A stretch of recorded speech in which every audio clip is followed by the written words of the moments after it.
If you're a big NFL fan, we're sure you're wondering just what's happening with Darren Waller. The Las Vegas Raiders player surprised everyone when he announced that he's finally making a return to practice and has signed a new contract. In today's video, we're going to be looking into everything you need to know about the new contract and more. So, let's jump right in. First off, who's Darren signing his new contract with? In an effort to get a new deal before the start of the season, star tight end Darren Waller has finally recruited new agents. The athlete thinks he's rested enough, and we definitely agree. After less than a year with his previous agency, he parted ways with them last week. The 29-year-old sports superstar ditched his old agents at Klutch Sports and was required to wait 5 days before re-signing with the new agency. Then, on Wednesday, he signed with Rosenhaus and Robert Bailey. Darren has sought a new deal with the Raiders, and it now seems that his new representatives are giving it top priority. Rosenhaus, while talking with Scheffner, said that the hope was to get this deal done as fast as they could. According to Josina Anderson of CBS Sports, the Raiders discussed a contract that would have paid Waller $16 million annually, making him the highest paid tight end in the league. Injuries prevented the athlete from playing as much in 2021. He finished with 55 catches for 655 yards and 2 scores in 11 games. Despite the lost time, he continued to be the team's second leading receiver, and his 60.5 yards game ranked 7th among tight ends. With this new contract in the works, fans of the athlete are ready to see him back in action, and we're honestly right there with them. Next up is the controversy surrounding his injuries. Coincidences happen, then there are instances where a coincidence just seems a tad bit too convenient. A similar situation happened with Waller's injuries in mid-August. According to sources, the Pro Bowl tight end has missed the whole of camp due to what was initially thought to be a hamstring issue. At least it was referred to as so around the time the media began to speculate whether his lack of practice may be related to his contract problem. Waller has been searching for a new deal that will pay more fairly relative to other tight ends in the NFL. He fired Klutch Sports as his agency as a result. Later, Rosenhaus announced on Twitter that he'd had a new client. And surprise, surprise, it was a poster of Darren. A few hours later, Josh McDaniels was asked when Darren would be returning. Surprisingly, McDaniels said that Waller would be there for the day's practice. And we're sure you're starting to see just why all this seems a bit too convenient. Considering the media was informed that the athlete was previously injured, seeing him return to his form this quickly is quite intriguing, especially when McDaniels mentioned that Warren was good to go, and people would see him practice that day. He further explained that he didn't have any knowledge about what was happening around the new contract, but he assured us that Waller would be out there. At the end of the day, it really depends on how you look at it, whether it was a contract confidence problem or a healing one, who really knows for sure.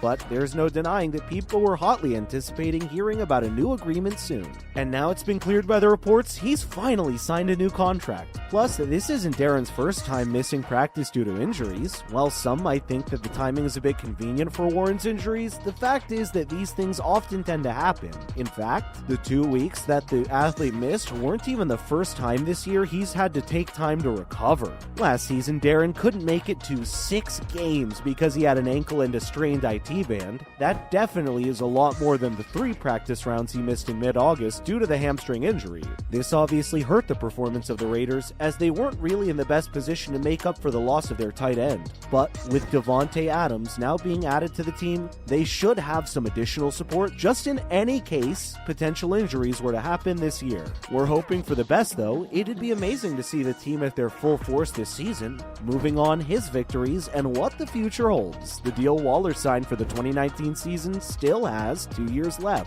With no guaranteed income over those years, he was owed slightly under $14 million. With 252 catches for 3,006 yards since he started as a starter in 2019, Waller is second among tight ends in the NFL, only behind Travis Kelce of Kansas City.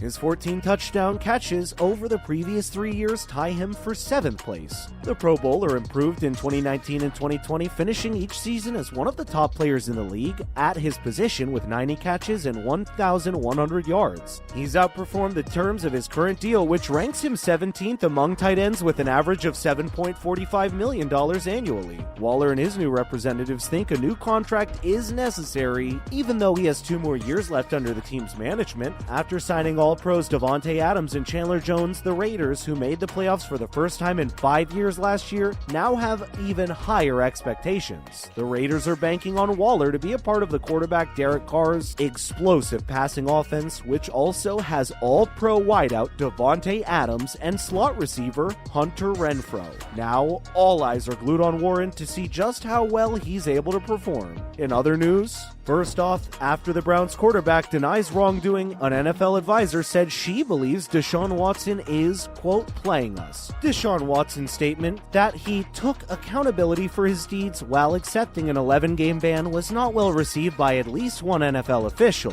Deshaun Watson then went on to vehemently deny all of the allegations against him. According to Cleveland.com's Mary Kay Cabot, the Cleveland Browns quarterback hasn't been all that sincere in the wake of the misconduct controversy that led to 25 separate women suing him. NFL senior advisor Rita Smith, who counsels the NFL on issues of domestic violence and assault, Smith, while talking to Cleveland.com by phone Friday, said that he feels like Watson is playing us. He's clearly stated what he believes is necessary to return to the field. He further said that Watson is not thinking strategically at all. He didn't think about whether he hurt other people in any way.